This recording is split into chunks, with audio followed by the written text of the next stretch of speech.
Hey everybody, Dr. Randi Ross here, CEO of Premier Practice Consultants. Thank you for joining me here today, and thank you to ChiroSecure for inviting me to share some important information with you. Today we're going to talk about something, it's one of the handful of questions I get asked all the time when we talk about the potential point of selling your practice at some point in your career. And people often ask me, does location matter? Just like in many things in life, location can have a big impact on the potential sale of your practice at some point in your career. Um, so one of the things that we talk about is, different various, geographic or regional areas. And like anything else, and this is cyclical, it could change. Like right now, with all the migration we have leaving the East and West Coast, there are some states that are a little less popular, and there are some that are a little more. For example, on the West Coast, California is somewhere that people are migrating away from, not, don't have friendly business practices, and, the expense of living there and so on and so forth. So that's something we're seeing people leaving. Another point, which you'll all know, is parts of the Northeast. So if we're talking about, New York, New Jersey, Connecticut, there's the migration pattern from the Northeast. So again, this conversation could change in 5 years, but right now, those are states that are a little bit harder to potentially have a sale in. Doesn't mean that you can't sell there. It just means there's less people that are moving there. Usually it's what I refer to as internal sales, people that already live in that region, or someone has family for themselves or their significant other, and they want to be close to their family, especially if they have a young family themselves. Being attached to grandma and grandpa sometimes is a motivating factor for people to relocate. The plus for some states right now that are very much in demand are on the East Coast, places like the Carolinas, Georgia, and Florida. If someone has a practice in those states at this point in time, there's a good chance you have a higher potential for selling.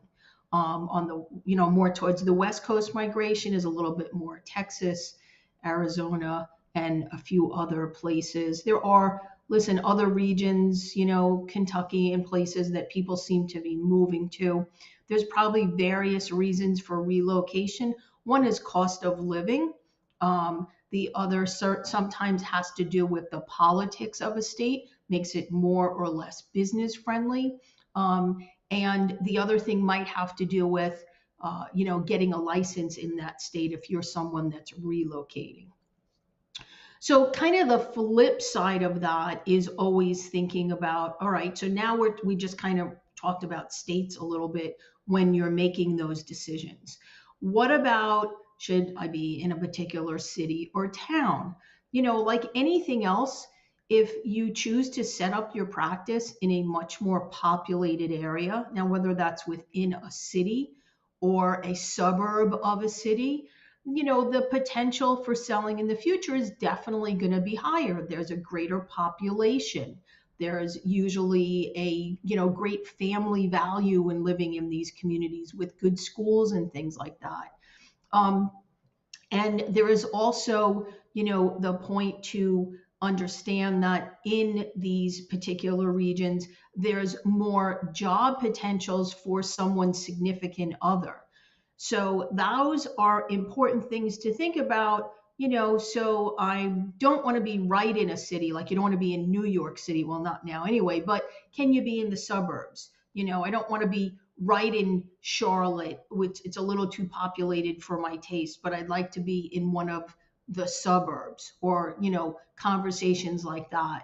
A part of Austin, Texas, that's maybe not right in the heart of the city. You're a little outside, again, more suburban, more family kind of guided.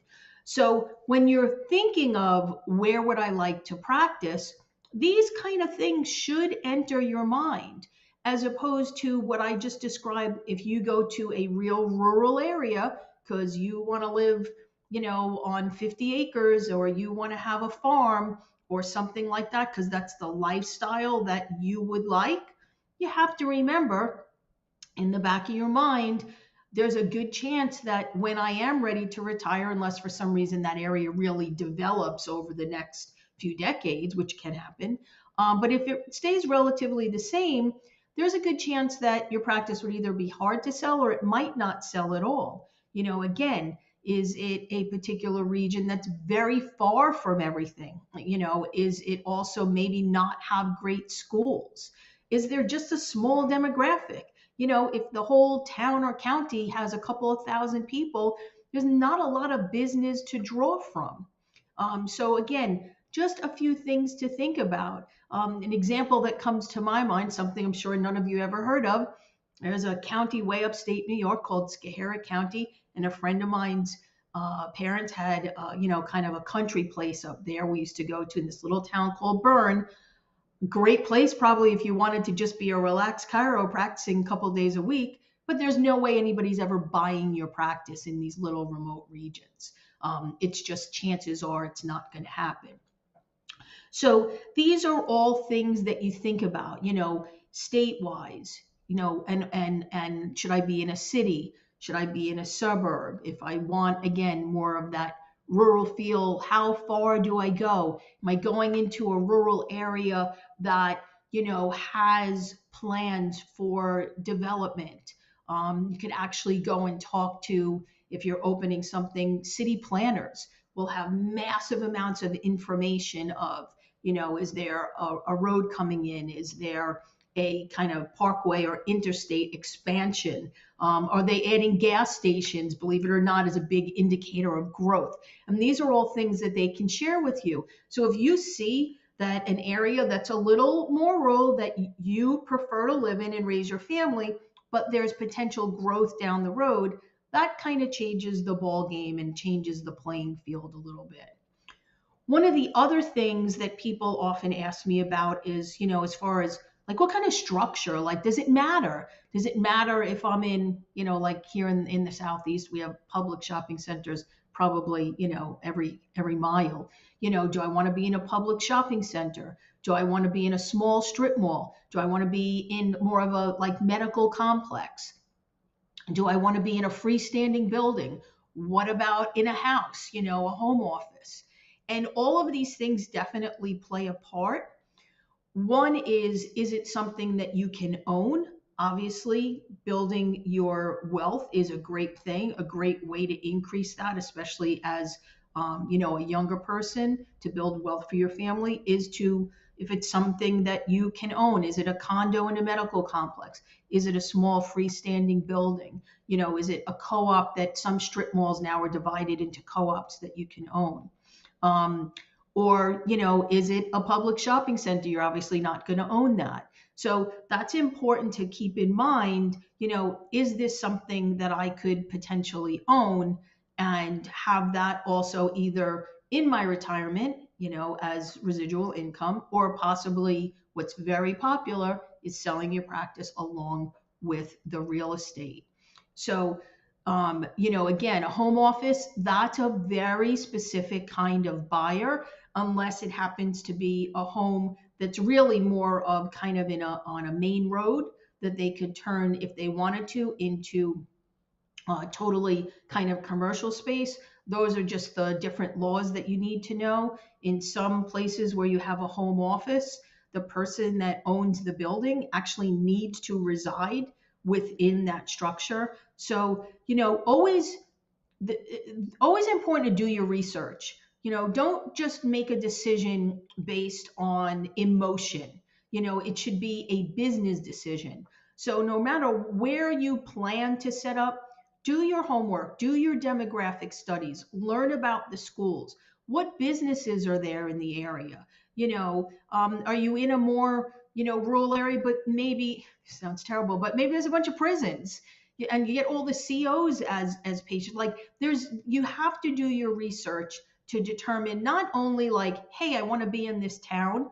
That might work in certain parts. In other words, if you, are from Southeast Florida and you say, hey, I'd love to, be in Boca Raton. Well, we understand that there's not as much research that needs to go into that. But aside from these very well-known, very populated kind of regions, you really want to do your research and don't make it an emotional decision. And whatever you decide, realize that those decisions may impact the ability for your practice to be marketable. And you might not care about that. You might want to go live on a farm somewhere in Kentucky and build up a great practice and be successful for 30, 40 years and be happy with that. And that's okay. You don't feel like you have to sell anything. But always a good thought to have, because as we've had in previous conversations and classes that I've hosted, sometimes your exit strategy is not by your choice. And there are times in life when people have situations that force them to put that practice on the market and need to recoup the income from a potential sale. So I hope that helps give you a little bit of information. And, as you go out, and whether it's your first practice that you're opening or even buying, or an additional practice, or maybe you're relocating your family from somewhere, keep all these things in mind. Do your research and make sure your decision is not emotional. This is a business acquisition. You want to make sure that you're thinking with the business, minded part of your brain, and do your research and make the right decisions for your future. If anybody has any questions, you can feel free to reach out to me. Happy to have a conversation with anyone that maybe is not sure how to navigate some of these things. Well, that's it for today. I'm Dr. Randi Ross, CEO of Premier Practice Consultants, and I hope that you have a fantastic day.